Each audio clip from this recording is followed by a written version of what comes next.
বিভিন্ন গুরুত্বপূর্ণ রাতগুলোতে আমাদের দেশের একটা সংস্কৃতি আছে, মসজিদগুলোকে আলোকসজ্জা করা হয়। লাইলাতুল বরাতের রাত্রে, লাইলাতুল কদরের রাত্রে, এই মিরাজুন নবীর রাত। তো আমাদের দেশের হুজুরগণ বলেন যে বিভিন্ন বিষয়গুলোকে রাতকে কেন্দ্র করে মসজিদ আলোকসজ্জা করা এটা বিদআত। আমাদের বাংলাদেশের সংবিধান অনুযায়ী জাতীয় দিবসগুলো 16 ডিসেম্বর, 21শে ফেব্রুয়ারি, 26শে মার্চ, এই জাতীয় দিবসগুলোতে সরকার ফোর্স দেওয়া হয়, নির্দেশনা দেওয়া হয়, সরকারি স্থাপনাগুলোতে তোমরা কি করো, আলোকসজ্জা করো। সবাই করে, সরকারি নির্দেশনা মানতে বাধ্য।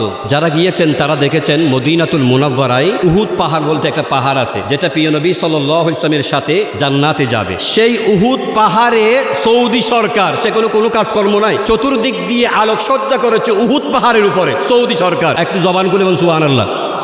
সেই উহুদ পাহাড়ে কেউ নেই, কোনো অনুষ্ঠান নেই, কোনো কর্মসূচি নেই, শুধুমাত্র ওই পাহাড়ের সম্মানের খাতিরে সৌদি সরকার 4.5 মাইল, ওই পাহাড়ের বিস্তৃতি কত, 4.5 মাইল জুড়ে সৌদি সরকারের পক্ষ থেকে ওই পাথরের পাহাড়, ওই মাটির পাহাড়, ওই উহুদ পাহাড়ের চতুর্দিক দিয়ে তারা লাইট দিয়ে ওই পাহাড়টাকে সজ্জিত করা হয়েছে। সুবহানাল্লাহ। এখন কেউ এসে যদি বলে হুজুর উহুদ পাহাড় যে বিভিন্ন লাইট দিয়ে সজ্জিত করা হয়েছে, কোরআন হাদিস থেকে আমাকে একটু প্রমাণ দেখান তো, রাসূলুল্লাহর সাহাবাগণ যে এই আমলটি করেছেন আমাকে একটু প্রমাণ দেখান তো। কেউ দেখাইতে পারবে? আরে ভাই, রাসূল পাক সাল্লাল্লাহু আলাইহি ওয়াসাল্লামের জামানায় এই ধরনের লাইটিং ব্যবস্থা ছিল নাকি? যেখানে সেখানে কোরআন হাদিসের যুক্তি চান, বরং আমি আপনাকে উল্টো প্রশ্ন করছি, মসজিদ আলোকসজ্জা করা যাবে না এটার বিরুদ্ধে ফতোয়া দেখান, কোরআন হাদিসের আয়াত দেখান। আমি উল্টো প্রশ্ন আপনাকে করছি। জাতীয় দিবসগুলোতে চাকরি হারানোর বয়ে আলোকসজ্জা আপনি নিজে থেকে লাইটিং ব্যবস্থাপনা করেন, এটা জায়েজ। লাইলাতুল কদর, লাইলাতুল বারাত গুরুত্বপূর্ণ রজনী, লাইলাতুল মেরাজ গুরুত্বপূর্ণ রজনী, এই রজনীগুলোকে মহাত্ম মর্যাদা বুঝিয়ে মুসলমানদেরকে আমরা মসজিদ আহ্বান করি। মসজিদ যখন আলোকসজ্জা হয় বাইরে, তখন মুসলমানদের অন্তরে ইবাদতের প্রতি আলাদা একটা স্পৃহা সৃষ্টি হয়। কথা বলেন ঠিক কিনা? এটা কি সত্য না মিথ্যা বলেন তো?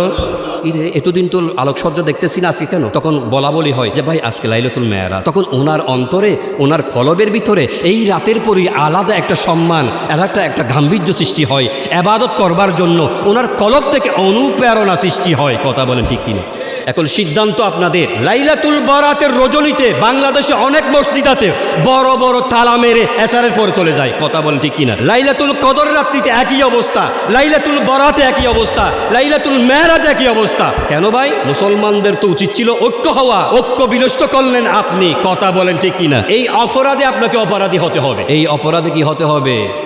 অপরাধী হতে হবে। আল ফিতনাতু আশাদ্দু মিনাল কতল, কোরআনে কারীমের আয়াত। মুসলমানদের মধ্যে অরাজকতা সৃষ্টি করা, বিশৃঙ্খলা সৃষ্টি করা, হযবরল সৃষ্টি করা, ঐক্য বিনষ্ট করা, এটা ফিতনা। আশাদ্দু মিনাল কতল, হত্যার চেয়ে জঘন্য মারাত্মক অপরাধ। এই অপরাধের কাঠগড়ায় আপনাকে দাঁড়াতে হবে। কথা বলেন ঠিক কিনা?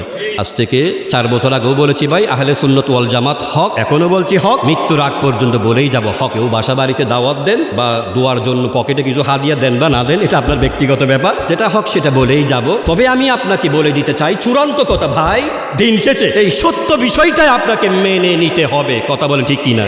খতিব সাহেবকে ভালো লাগুক না লাগুক তো কি হয়েছে? উনি যদি আমার পরে যিনি আসবেন তিনিও যদি হকপন্থী হয়ে থাকেন, তিনিই এগুলো বলবেন। আপনি কয়জনকে বাদ দিবেন? কথা বলেন ঠিক কিনা? কয়জনকে আপনি বাদ দিবেন?